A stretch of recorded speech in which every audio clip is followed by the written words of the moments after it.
So yet another day has passed, and I still have yet to use y equals mx plus b. I'm so glad that I learned that in high school. Hey, I'm Alex. And I'm Philip. And we teach you what you need to know about your personal finances using words you can understand without boring you to death. Because adulting shouldn't suck. If you're new to this channel, make sure you hit that subscribe button, and in the comments below, let us know if you skipped high school at all. In this video, we're going to talk about 5 things that we wish we had learned in high school. You learned a lot of stuff in high school. Some of it you remember, some of it you don't. If you're getting close to graduating, or you've already graduated, and you're reflecting back on things that you wish you would have learned, you're not alone. Myself, and I'm sure a lot of other people, could have benefited from some real-world curriculum that would have helped set us up.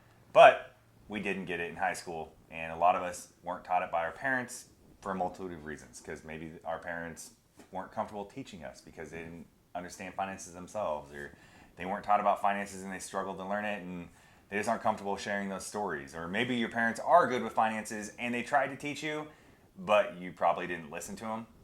Yeah, you know what we're talking about. Yeah. So let's get started.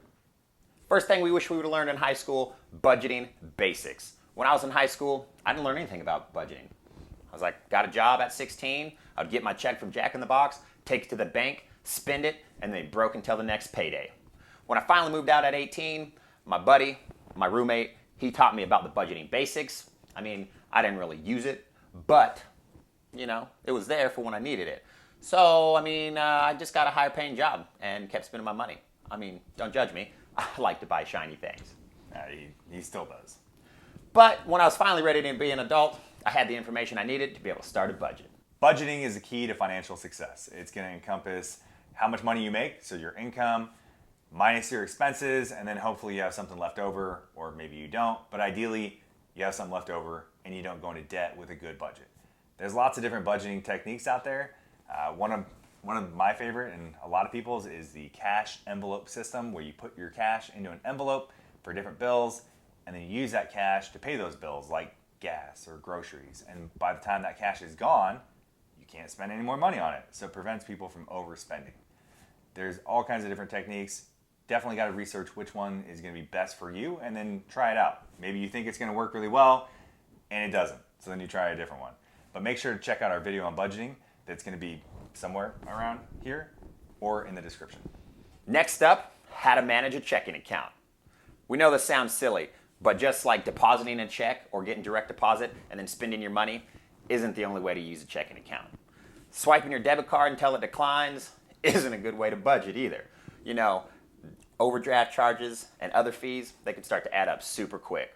Checking your bank account first thing in the morning and then having a negative balance isn't a great way to start your day. Keeping track of your expenses is super important. Most banks are going to show your current balance and then your available balance, which can be confusing to a lot of people.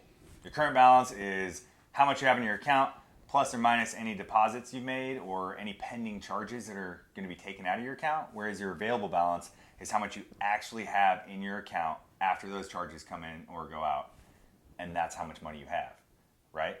So when you're tracking your expenses, you have to be aware of those things, because you might swipe your debit card and then the charge is pending and doesn't come out for a couple days. Like a good example of that would be back when I worked at a bank. People would be pissed because their account would be overdrawn because they were paying attention to their current balance, not their available balance. And let's say they had like 20 bucks in their account. They went and got gas, and the gas station a lot of times will charge you like a couple cents to your account just to make sure your account actually works. And then a few days later, it's going to charge the full amount. Yeah. So if they had 20 bucks in there and they spent 40 bucks on gas, well, now you're negative $20 plus an overdraft fee. So tracking those expenses and paying attention to how much you really have in your account, your available balance, is super important. Third thing we wish we learned, the importance of credit cards and understanding how they work. You've probably heard this before. Don't get a credit card. You're going to get in debt. Just save up the money and buy them in full. I have this friend. He's 24 years old, good with his money, always had a good paying job, and he was ready to buy a house. So he applied for a loan with the bank, and they denied him. Why? Because he's never had a credit card. It's crazy. In today's day and age, you're going to need credit for just about anything, from renting an apartment to buying a car or even getting a job. Credit cards aren't bad. People just don't use them the right way, which is why they have a bad rap. And Philip is totally right. You need credit if you're going to get that apartment or a car or whatever it is. If you're going to do it on your own and be an adult, you got to have credit. And the easiest way to build credit, your credit history or your credit score, is with a credit card. And we have a ton of different videos that we'll post somewhere around here or in the description below. We have a whole credit playlist that you can check out. Fourth thing we wish we would have learned, how to build credit responsibly. Keyword, responsibly. So, let's say you get a credit card with 500 bucks. Most people are just going to swipe that credit card and rack up debt. So, you max out your card, you buy all this silly stuff, but now it's maxed out, you never use it again, and you only make the minimum payments of $25 a month. So let's say you don't ever use it again, like I said, and they don't charge you interest. It's going to take you 2 years to pay that amount of money off. 2 years. Ugh. And that's for stuff that you bought that you're probably not even going to be using 2 years from now.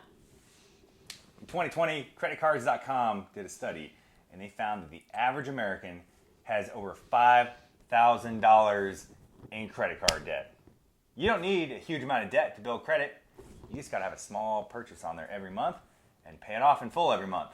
Use your credit card for something like Netflix, Spotify, Hulu, whatever, some small charge that is recurring every month, and then set up for automatic payments. And that way it's paid off every month and you're never going to drive yourself deep into debt. That's the best way to do it. Boom. Your credit is being built on autopilot. Automatically charged, automatically paid off, small amounts.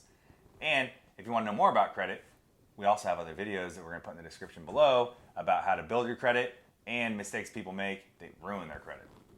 Check them out. Lastly, but most importantly, what is interest? You've probably heard of interest before, but like, what is it?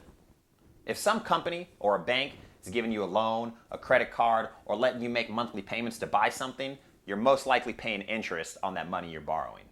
And there's a ton of different types of interest too. There's fixed interest rates and adjustable interest rates and simple interest and compound interest and just all the types of interest, right? And credit cards are nasty and they can get out of control if you don't pay your bill in full every month. But there's other things that can wreck you too, like rent-to-own places, like Rent-A-Center or errands where young adults will, or some adults too, will go and rent stuff that they can't afford because, you know, everybody wants to have nice things, but they can't afford them, so they go and rent them. And eventually, after making payments, they own it, right? Okay, doesn't sound bad until you understand how much they charge in interest. So for example, maybe you want to have a nice bed and it costs 400 bucks brand new, but you can't afford that. So you make payments, but by the end of making all those payments, you might have paid like $2,000 to actually own that bed. Then it only cost you 400 bucks that you couldn't afford up front, but you made payments on. It's crazy and can get out of hand.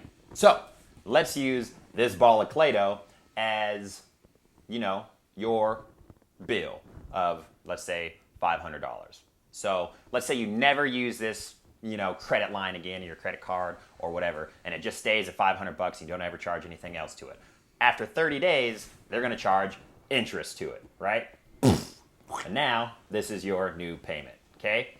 After 30 more days of not paying this off, you get more interest on top of your original amount and the old interest all together into one, right?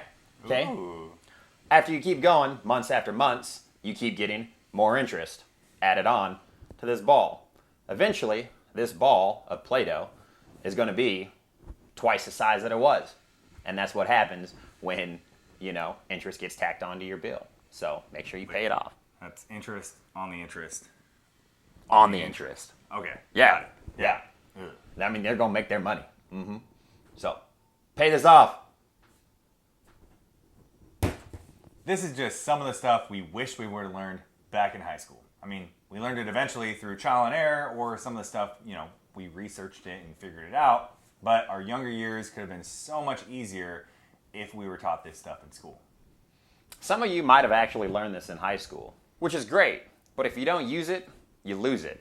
Since we think credit is so important and it can affect so much of your life, we created a system where you can build your credit and not even think about it. And we're going to give it to you for free. So check it out in the description. If you liked this video, make sure you hit that like button and don't forget to subscribe. We put out weekly content covering stuff about this all the time. So also hit that bell, and in the comments below, let us know if you learned this stuff in high school and if it's helping you out today. And don't forget to share with your friends, because I'm sure they can benefit from it too.